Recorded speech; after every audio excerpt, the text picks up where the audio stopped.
Blasphemy. So, before we start the new title, just two things. One is, what did I decide to do with that footnote? So, the issue was, our title was Blasphemy of the Heart. Under there, we started talking about different things existing in the heart, such as convictions. Conviction. There's a footnote here about convictions. And in the footnote, it mentioned degrading a prophet, blemishing one of his attributes, denying the prophethood or the message of a prophet recognized by all Muslims. And I was talking about moving something or one or more of these to different spots in the book. So what I decided to do was to leave this footnote here and to make this adjustment. The Sheikh listed under blasphemous convictions these things. That's in the summary of obligatory knowledge. Degrading a prophet, blemishing one of his attributes, believing in a new prophet after Muhammad. So when you say believing in, that's definitely a conviction. As well as denying the prophethood or the message of a prophet recognized by all Muslims. So the issue was, are we going to count degrading and blemishing and denying as convictions, or are they something else? So what I decided to do was just to state the fact here. Under blasphemous convictions, al-kufru li'tiqadi, under this title, the Sheikh has included degrading a prophet and these things, blemishing one of his attributes, denying the prophethood or message of a prophet recognized by all Muslims. So what does that mean? Either he counts those as kinds of convictions, or what he called blasphemous convictions is a broad title, something that refers to the heart. Conviction meaning referring to the heart. And then he talked about cases that are also other than convictions under that title. Allah knows best. So that's what became of that footnote there. And the second thing is to draw attention to what At-Tahawi said here, rahimahullah ta'ala. Imam At-Tahawi said, ولا نشهد عليهم بكفر ولا بشرك ولا بنفاق ما لم يظهر منهم شيء من ذلك. We do not testify against any of them, any of those who attribute themselves to Islam, those who affiliate themselves with Islam from amongst the 73 groups, that is, though, from amongst the 73 groups. We do not testify against any of them that they committed blasphemy, shirk, or hypocrisy, as long as nothing of that sort appeared from them. What did Tahawi say here that I want to point out to you? Because we read this statement last time. But I didn't point out to you probably what I thought was obvious. That he said, مَا لَمْ يَظْهَرْ مِنْهُمْ شَيْءٌ مِنْ ذَلِكَ, as long as nothing of that sort appeared from them. So there's a condition there. As long as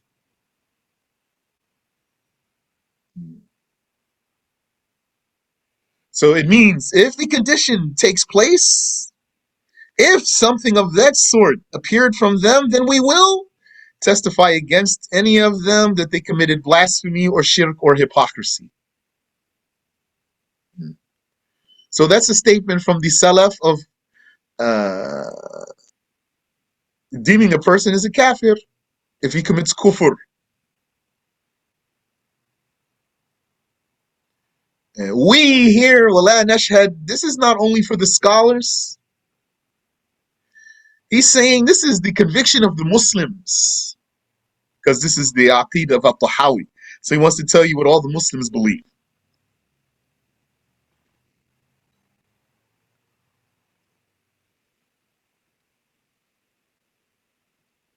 Okay. But now I just added something. We do not testify against any of them. I told you last time, them means those who present themselves as Muslims. Right now I just said, them means anyone from the 73 groups. So what about someone outside the 73 groups, like NOI? You might say, I'm a Muslim. Then we could say, NOI, you're not a Muslim. This outside the 73 groups.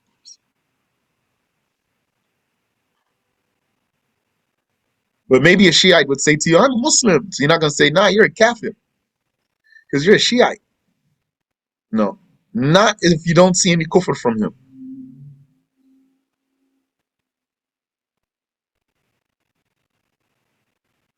Okay.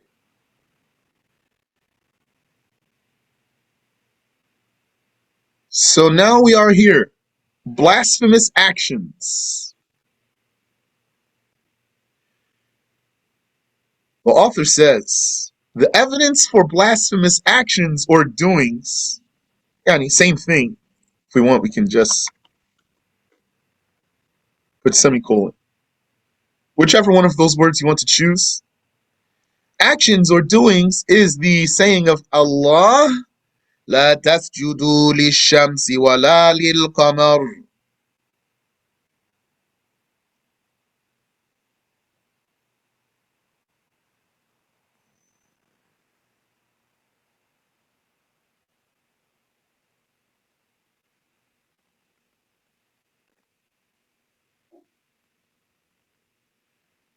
Yeah.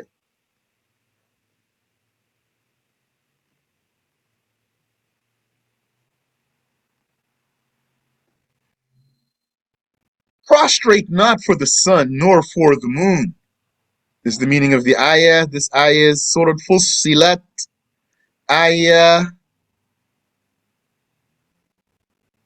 37.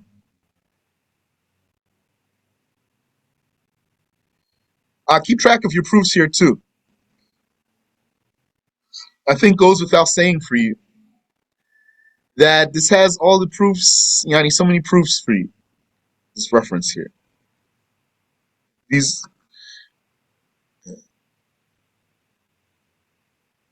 uh, Quranic references and hadith references for issues of blasphemy. All these issues here.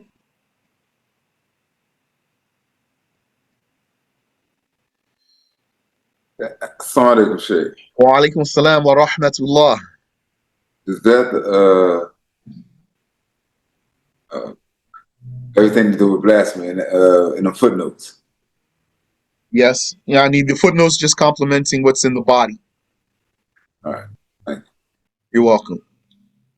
Yani if you remember originally the way this book was, that all of it was one thing.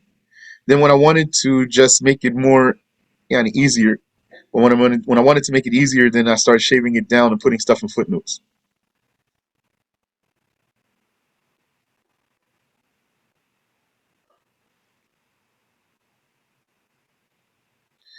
The Muslims have consensus that any deed only done by a blasphemer is blasphemous if done. That's the definition of a blasphemous action. Any deed only done by a blasphemer, that's a blasphemous action by definition. Although there is a circle in that definition. Circular definitions are not usually acceptable. Because in order to understand the meaning of this definition, you need to understand what a blasphemer is. To understand what a blasphemer is, you need to understand what blasphemy is. And we're saying a blasphemous action is an action only done by a blasphemer. So there's a circle in this definition, but it can be pardoned here for what is not unclear because of the lack of being unclear. It's not unclear.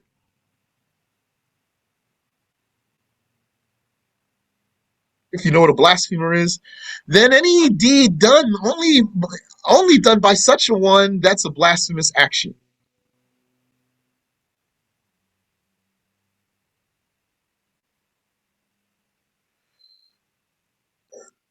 Only a blasphemer prostrates to an idol, a sanam, or a weapon. So that's an example. So if a Muslim does, he would blaspheme. Footnote: the idol is that image, carved or otherwise, taken as a god, taken to be worshipped or as an object of worship. Mere statues are not subjects of worship. Uh, Mere statues, excuse me, mere statues not taken as subjects of worship are not idols. That's from the Bughya. That's the Sheikh said this, rahimahullah. So some people might call a mere statue an idol. It's not an idol just for being a statue. Would be an idol if people worship it or someone worships it. Yani, if it is worship.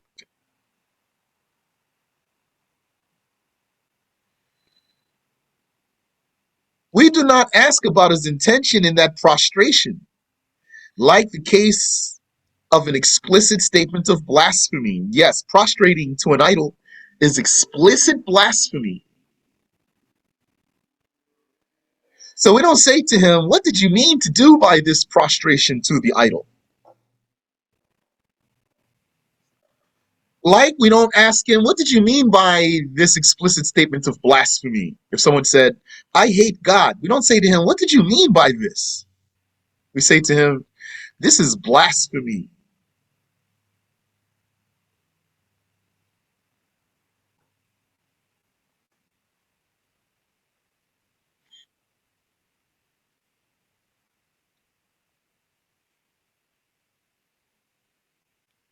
Wa subhanallahi wa bihamdih.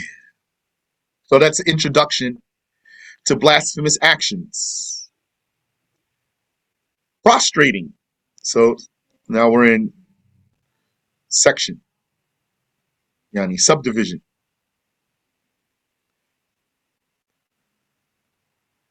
And I'll remind you also, this word prostrating, it's disputable for how we intend it. Someone might say to you, prostrating means laying down face flat, which is true. They would say to you, it does not mean what you mean while you have your rear end up higher than your face on the ground. That's something else, they would say, not prostrating. So that's what someone might say. They say what you do is called kowtow. So I think that's Chinese word.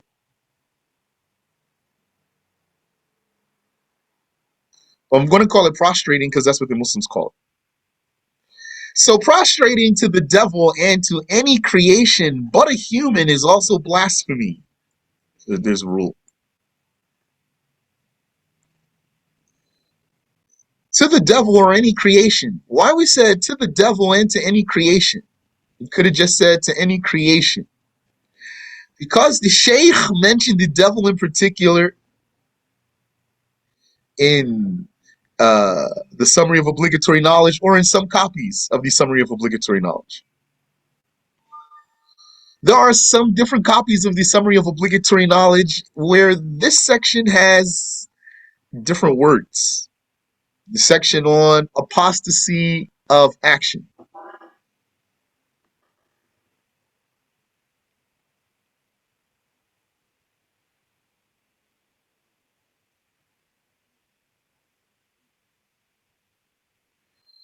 And to any creation but a human is also blasphemy. So human is the exception. Any creation then means, yani, that's clear, but a human. That means limited to human. Whether out of worship or not.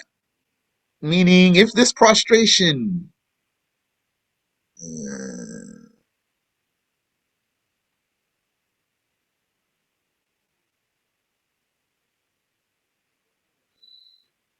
if this prostration, even if it were not with the intention of worship, is going to be blasphemy. Human is the exception here.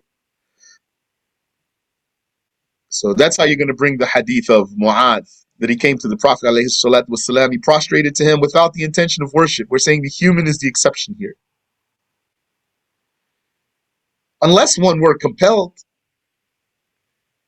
like a statement of blasphemy, he was compelled. There are no details in what was just mentioned. No details, meaning the detail is here. Except the human, that's the detail. Otherwise, no more details.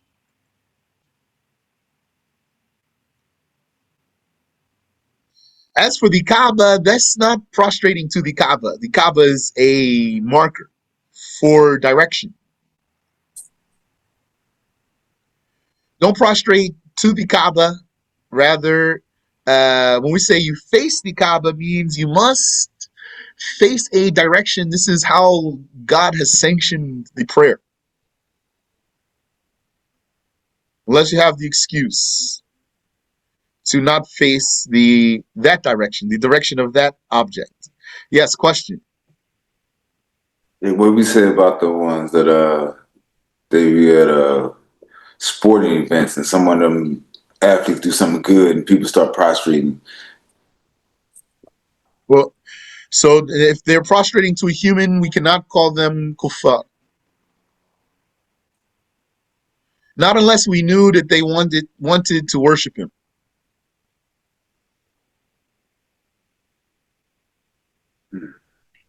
Okay.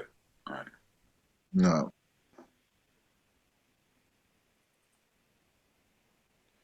Rather, the details pertain to prostrating to a human. If that were only to honor him, like prostration to someone like a king for salute, it is not blasphemy.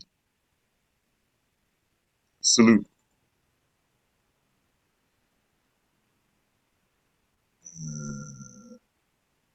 Yeah. Prostrating to a human is haram, as is mentioned here. However, it is absolutely forbidden in the laws of Muhammad sallallahu alayhi wasallam because of the hadith of Mu'adh ibn Jabal, may Allah accept his deeds, narrated by Ibn Hibban, Ibn Majah, and others, that he came from the Levant. You know the Levant? Syria, Palestine, Lebanon, Jordan, and a piece of Turkey. All of that, like one thing, that's the Levant in old times. Sham, a Sham. He came from the Levant and prostrated to the Messenger of Allah sallallahu alayhi wasallam. The Messenger of Allah sallallahu alayhi wasallam said, "Ma hadha? What is this? What are you doing? What is the meaning of this?" He said, "O Messenger of Allah,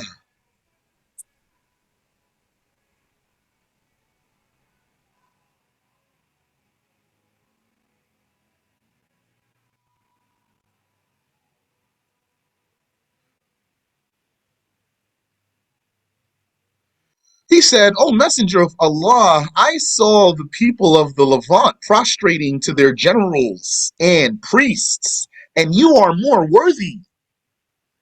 The Prophet sallallahu alaihi wasallam said, "La taf'al, do not do that.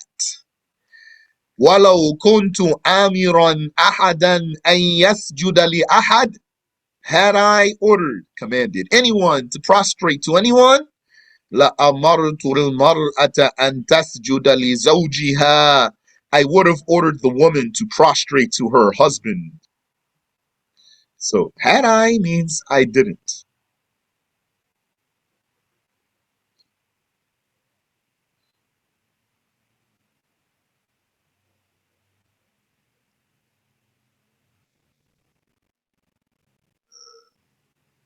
Yes. As for bowing, bending over to the human, also is haram to a human. And the salute, like a soldier, to a kafir is haram. That's what we learned.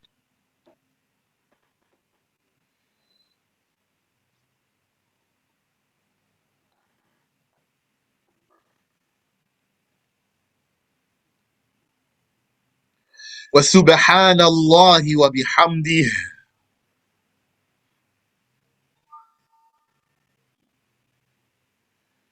Yeah, so it means like that bow also people who practice some martial arts, this bowing towards the master or sensei, for example, that's haram. That's what we learn.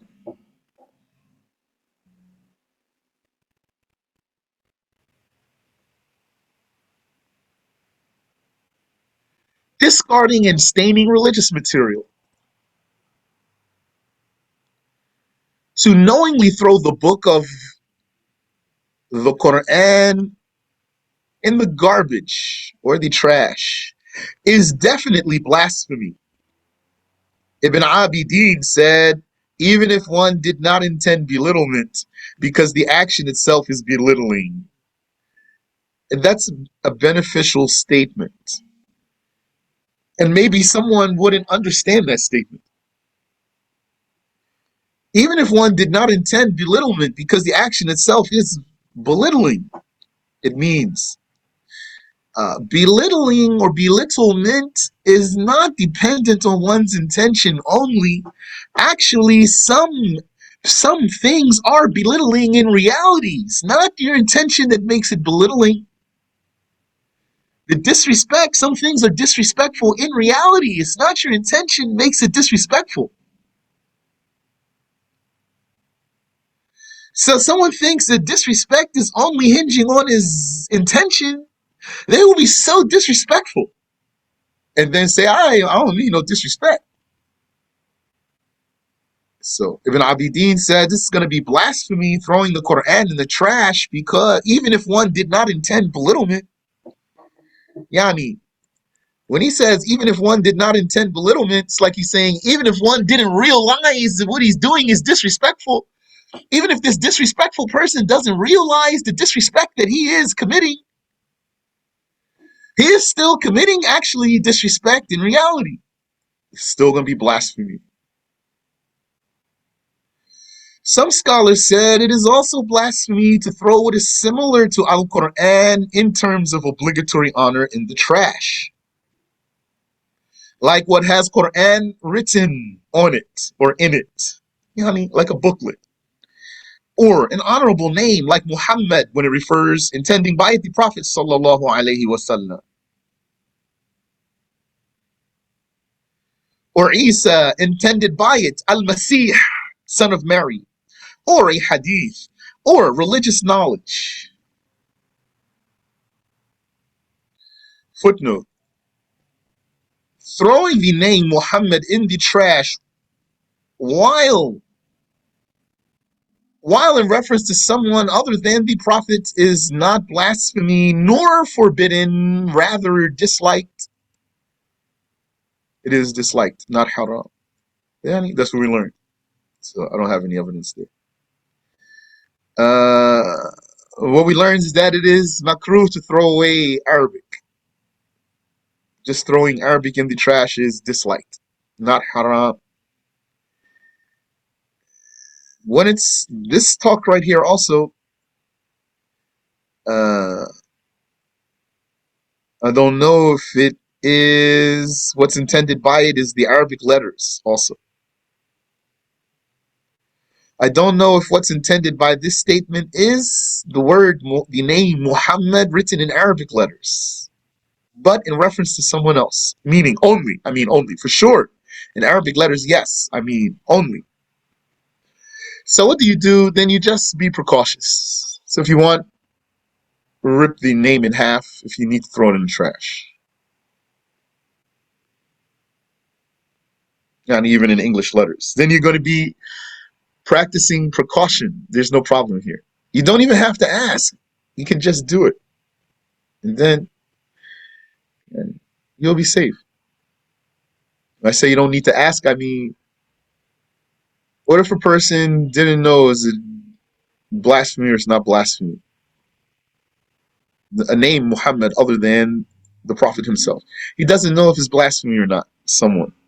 He didn't hear, he doesn't understand the rules of blasphemy well. If he understands the rules of blasphemy well, then he could likely perceive it's not blasphemy. So why would it be blasphemy? That's not Prophet Muhammad. Why am I going to be committing blasphemy? But maybe, how some people are not strong in blasphemy rules. So, but If he were just cautious and ripped the name when he wants to throw it in the trash, then he would be safe and he doesn't have to ask. Meaning, he doesn't have to ask to be safe here. That's what I mean. Okay.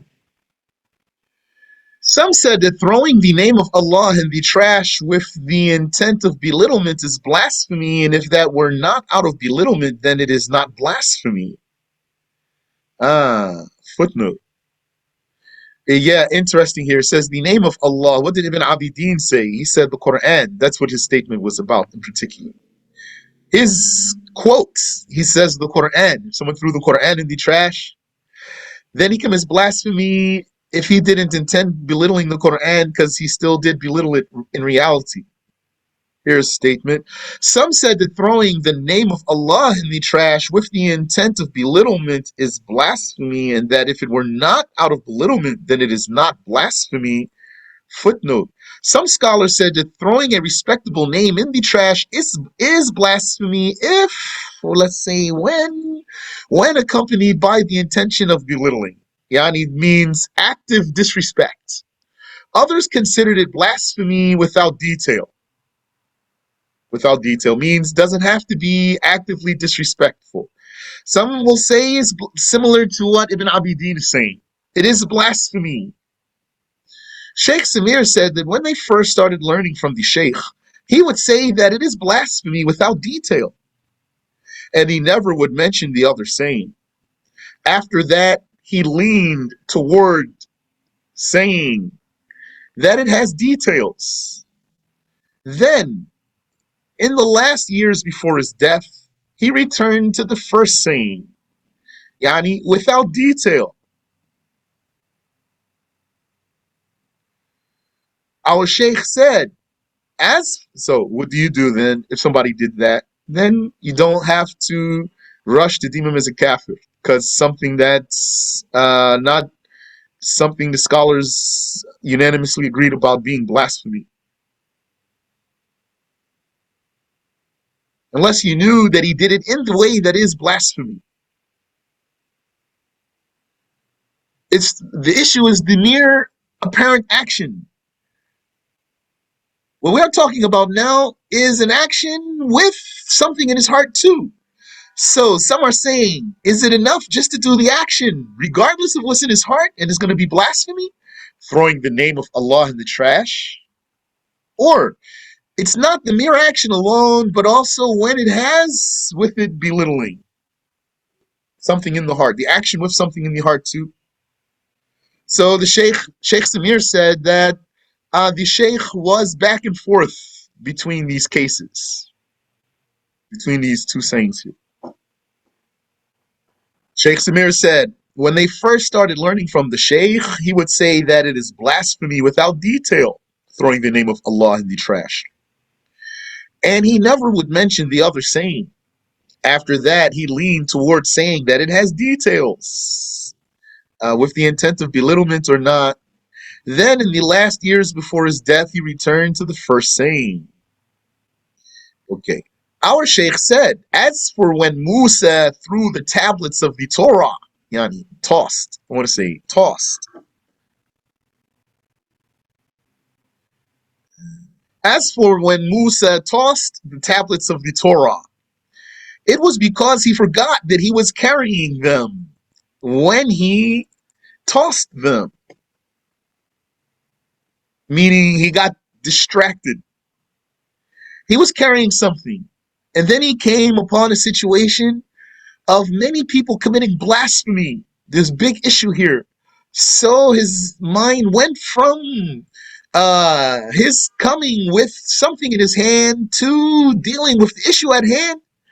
So he tossed from his hands what was in his hands so that he would deal with what he had to deal with.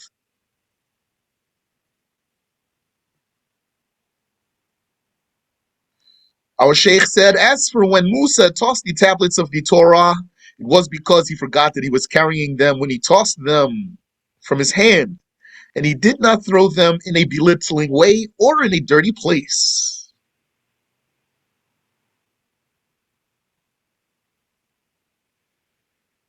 You said one time a new Muslim threw Is that supposed to be Christian materials in the trash? She said because she didn't want others to read them.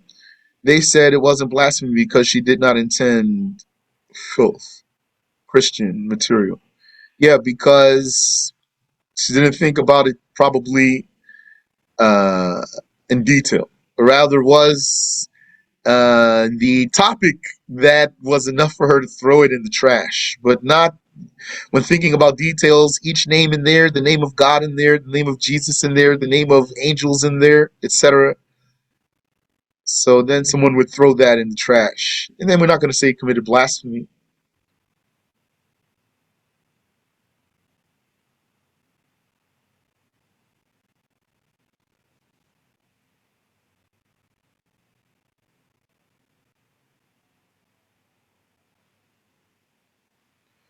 Some Malikiya said that leaving a paper with Quran on it in the trash out of belittlement is blasphemy. And leaving it out of laziness while believing that it has honor is a major sin.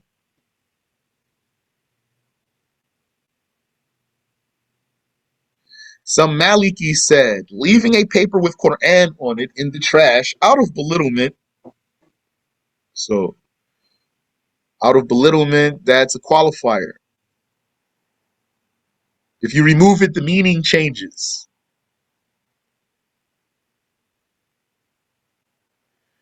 And leaving it out of laziness, yani, or we could put another word too, negligence. Out of laziness or negligence, yani, he's just leaving it there. He's able to remove it, but because he is too nonchalant, he just leaves it there. They said it's a major sin. So this goes back to the same difference, though. Others are saying it's blasphemy.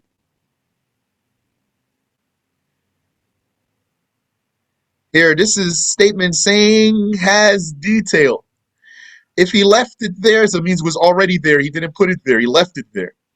He left it there in the trash. According to some, he realized it was there. He left it there. Blasphemy. And he could have removed it and he committed blasphemy.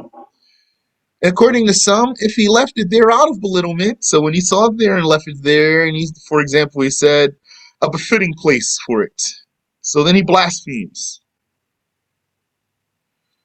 And if he left it out of laziness or negligence, then some are saying not blasphemy, major sin. While believing that it has honor, then it's a major sin.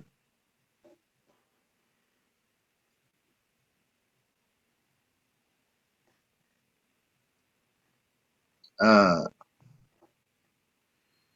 so here we see that this is a realm where the scholars have sometimes some difference concerning blasphemy, if something's blasphemy or not.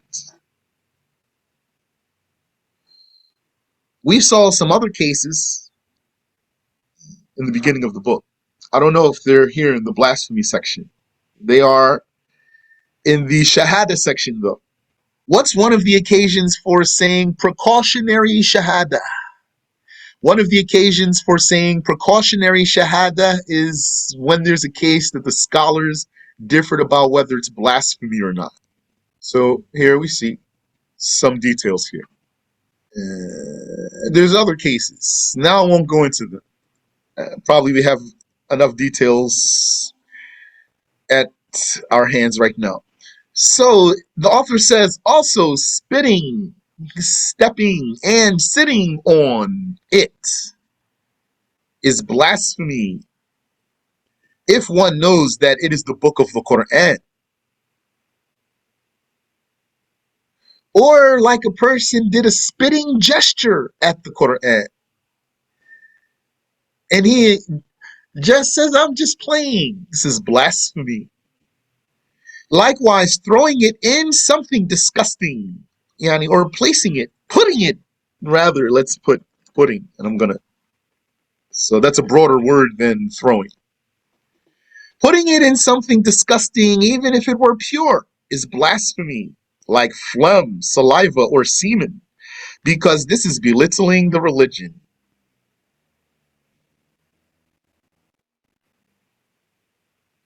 Likewise, is putting such materials in contact with these respectable items.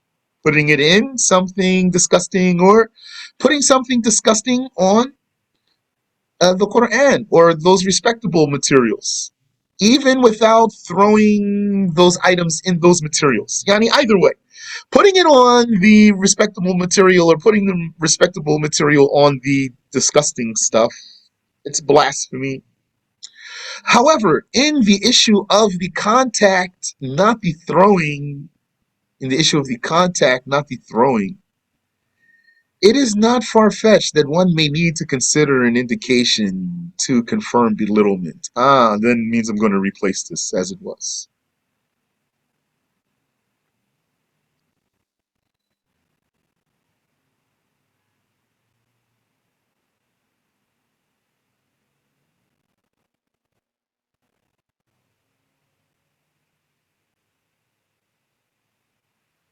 Uh,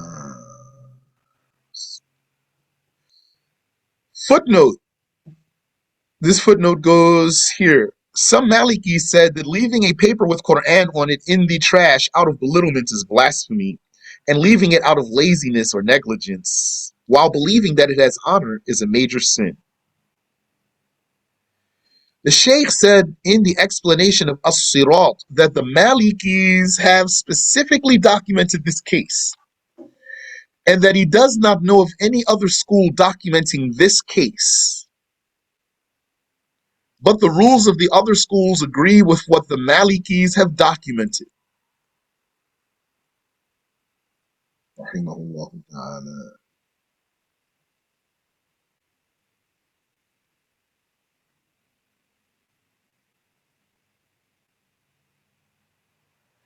And here's another footnote. This footnote goes to this sentence. However, in the issue of contact, not throwing, it is not far fetched that one may need to consider an indication, a clue, a context to confirm belittlement. Footnote. These meanings were mentioned by Ar-Ramli in his explanation of Al-Minhaj by An-Nawawi, as conveyed by the Shaykh in his unabridged explanation of the summary. So, Yani, you got the gist of what Ar-Ramli said here. It's not verbatim translation. That's why it says these meanings. So this is taken from Ar-Ramli's talk, all of what we're reading. As conveyed by the Shaykh, Yani logged, let's say, the Shaykh copied the words of Ar-Ramli in his unabridged explanation of the summary. And then the Shaykh conveyed the meaning of Ash-Shabramalisi's commentary on Ar-Ramli's talk. Okay. Let's say logged also. So what's happening here? We're just citing. Where does information come from? These details. These details, you can find them in Al-Ramli's explanation of An-Nawawi's Minhaj. So An-Nawawi has a metin, a text, Al-Minhaj. Al-Ramli explained Al-Minhaj. And someone did a commentary for Al-Ramli's explanation. More than one. Did commentary, footnotes for Ar-Ramli's explanation of An-Nawawi's book. When we say footnotes, it means margins also. Scholars could fill all the margins all around. You have your original text, as you know. You have your explanation. Sometimes they merge them. Sometimes they separate them, as you know. And then you have a third level, which is the hashia, footnotes. But it's even could be margins. It's just the third level of explanation. Could go all the way around the page.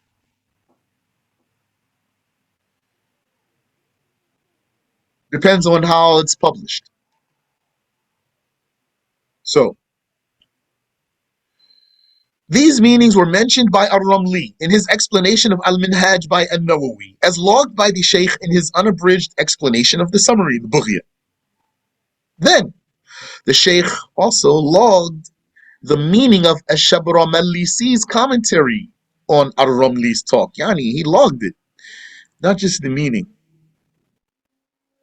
He copied Ash-Shabramalisi's talk.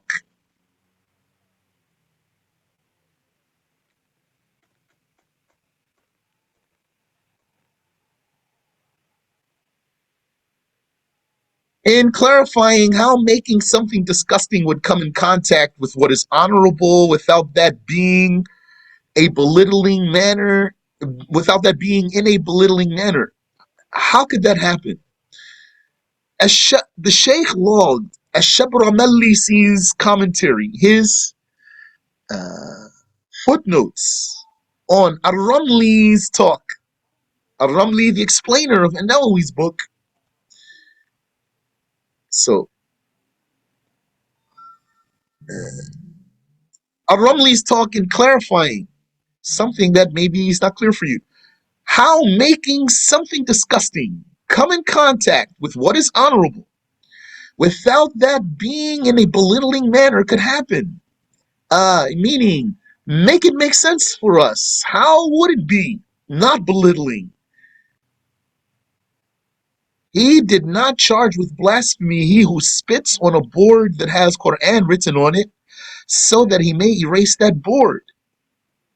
Because he does not have the intention of belittling. Yani, what's his intention? Means something slipping his mind here. His intention is to erase the board. There's something he's not paying attention to so that he doesn't spit there.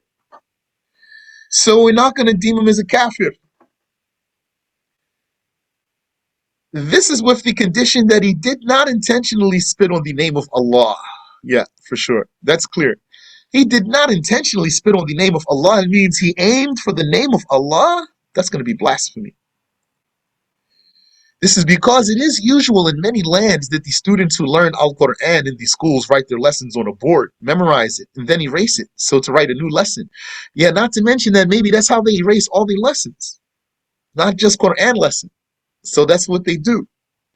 So then it's conceivable that they made that disgusting material come in contact with respectable material, not with the intention of belittling the respectable material. However, they spit into the cloth used for erasing. Yani, this is because it is usual in many lands that the students who learn Quran uh, write their lessons on a board, meaning like a little tablet that they might have, a handheld board, personal one, and memorize it and then erase it. So to write a new lesson. However, they spit into the cloth, not spit onto the board. The cloth used for erasing. Our Sheikh says, this is far from being with the intention of belittling. Yani, this is far from belittling, talking about the intention of the doer, but it is forbidden. In our lands, in the schools, we used to erase the lesson on the board with water.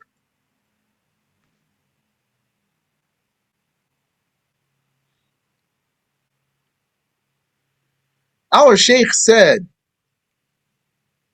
as for what some people do when turning the pages of the Quran by wetting their finger with light saliva, if that were just the effect of the wetness, which is gaining a grip on your finger, if that were just the effect of the wetness that helps to turn the pages, without any of the entity of the saliva sticking to the page, without any entity of the saliva sticking to the page, then it is not forbidden, not haram, to lick the fingertip, gain a grip on your finger, and then turn the page of the Quran without leaving any trace of saliva. There's no sin.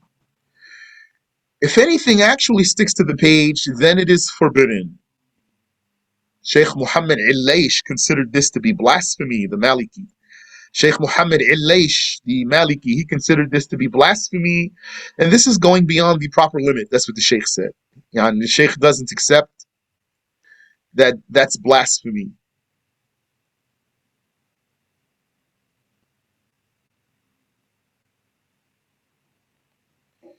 It is forbidden to write the Quran with filth or to touch it with an organ that is contaminated with an unexcused filth. To write the Quran with filth, like with blood or urine, like what some magicians do or witches, or to touch it with an organ that is contaminated with unexcused filth. Whether the filth were moist or dry. If it's dry, it's not going to leave a trace, but you cannot touch with that contaminated organ, the Quran. It is mentioned in some Hanafi books that it is permissible to write the Fatiha with urine as a cure, if it were known that the cure would occur. This is clear deviance, and in fact is blasphemy. So I want to add something here, so that no one will take a wrong impression.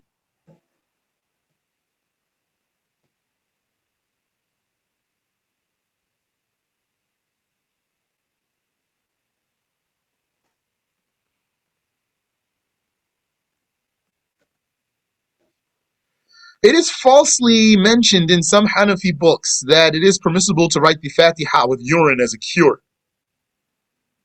for cure. If it were known that the cure would occur, this is clear deviance and, in fact, blasphemy. How would such an act be a cure? And how would a sane person conceive such a matter? How could this be when the scholars have documented the prohibition of turning the pages of the Quran with a finger that is moist with saliva? Yani, Sheikh saying, it's like the Sheikh is saying here. This is the words of the Sheikh, rahimahullah. Even a layman can make this qiyas here, can make this, draw this comparison here. It's not even if you knew that it's haram to turn the page with saliva, then what would make you think that you could write the Quran with urine? Subhanallah wa bihamdi. Yani, it is forbidden to write anything of the Quran with urine or blood. Footnote: the Hanafi school is innocent of such a claim. Yani, some Hanafis said it, but it's not from their school. And some of those who transmitted this claim have confirmed that it has no origin from the Imams of the school. Ibn Abidin narrates from his Sheikh Al-Aqad that he said in his book Uqudul La'ali that it is forbidden to write the Quran with blood. From this it is known that what is ascribed to Ibn Abidin about this issue is a lie on him. Yani, Ibn Abidin logs his own sheikh as saying that it is haram to write the Quran with blood. It is found in some work of Ibn Abidin that you can write the Quran with urine. So we don't believe that Ibn Abidin said that. That's what this means. From this it is known that what is ascribed to Ibn Abidin in this issue is a lie on him. Any question? Assalamu alaikum, Sheikh. Wa alaikum assalam wa rahmatullah. Uh, the thing that you said about someone sees something in the trash and has some Allah's name on it, and one ignores it. That goes to the same one. Somebody see a penny on the ground or for Allah's name on it, and don't want to. He didn't put it there. He sees it, ignores it, and keep it moving. If it's a dirty place on the ground where the people step, yes, yes, like that. Okay. But yani, from my experience, many years of picking up pennies, when they are in very bad shape, a lot of times they don't have the name of God on them. Yeah. So one might see something on the ground and doesn't believe has the name of God on it anyway. Yani, also what you're asking about here is about someone who realized the name of God is on there. The people are oblivious to that. Yeah. I saw some person throwing pennies on the ground. I had to stop and go over there and pick them up. So it's like, here, you want these pennies? I said, yeah, you can keep them, but I'm just picking them up because they have the name of God on them. So you shouldn't throw them on the ground. And then he said, oh, man, I never thought of that before. Yeah. MashaAllah. Because I do the same thing. If there's somewhere it's filthy spit, pit, urine or something on the ground, I leave it there and just keep it moving. Uh, but if I see it and I know it's not somewhere that's too crazy, I'll pick it up and put it somewhere higher that nobody would step on it, spit on it, and such, whatever. Yeah, if I find it in some najasa or something happened one time, then I will take it out of there. Subhanallah. Just have to find some way to do that if you can without contaminating yourself. Okay, all right, thank You're welcome. Assalamu If alaikum. wa alaikum assalam, if it's so, one second, please. If it's in a dangerous place, for example, like it's in the train tracks, you might get electrocuted. Then you can't do it. Yes, go ahead, please. So if ladies, they, without knowledge, they don't have the knowledge that they put their purses under the chair and sit on the chair. What's the No, we're not situation talking about here? this. We didn't say this is blasphemy. I never There's learned that money this is inside the purse, blasphemy. right? I didn't learn that this is blasphemy. Okay. Yeah, I So mean, under the chair. for example, sorry to cut you off. Like we are saying here, there are some cases that. Let me find that statement here. Bismillah. I think it's in the footnote here.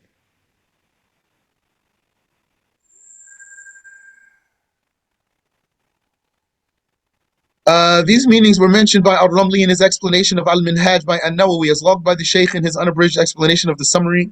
How making something. Yani, what I want to say is, we just read the statement that here one may need to consider an indication to confirm belittlement. Like from what we are saying now, you could understand that if a person just he has money in his pouch, his bag, purse, whatever, put it under the seat and sat down. It's not belittling these things. It's me. I'm not going to say he committed blasphemy. I'm not going to even be afraid he committed blasphemy personally. That's my personal take on it. Go ahead if you want to follow up. So how does it like? I think this links with when we see a penny on the street, we pick it up to put it in a higher place because we don't want people to step on it. Yeah, So how about money in a purse and under the seat? he's People not are sitting sitting on on it it. though. He's it's just under the seat. He's not sitting on it. No, they're sitting on it. That's my question. That's He my said it's what. under the seat. What does No, under the seat mean? there's chairs that they sit on and they put their purse under the chair. Yeah, they're not sitting on it. They're sitting on the chair. They're not sitting on the purse. Oh, There's okay. something under the chair means there's a space to put something. Yes. So they're not sitting on the thing. Okay. Barakallah. I mean, wafikum. you. Hey, Yes. before you go, I don't want to say this penny. A lot of people think this because of penny. I'm talking about a coin pair with anything that's have Allah's name on Yeah, anything has the name of Allah on it. it. Don't forget though, also, when it comes to finding very cheap things like a penny, then you only have to advertise for it as long as a poor person would miss it. But the poor people, they don't even miss the pennies. They are ones throwing them in the trash, throwing them on the ground. Drug addicts who are begging for hours and hours and hours, scraping together some money to go get high real quick, they throw the pennies away. So those ones, I don't put those on higher place. I just take those and then I put them. So I have a lot of pennies, mashallah. But something else that has a value that a poor person would miss, then you need to be mindful about taking it. Barakallahu fikum. I mean, well, Wa subhanallahi wa bihamdihi.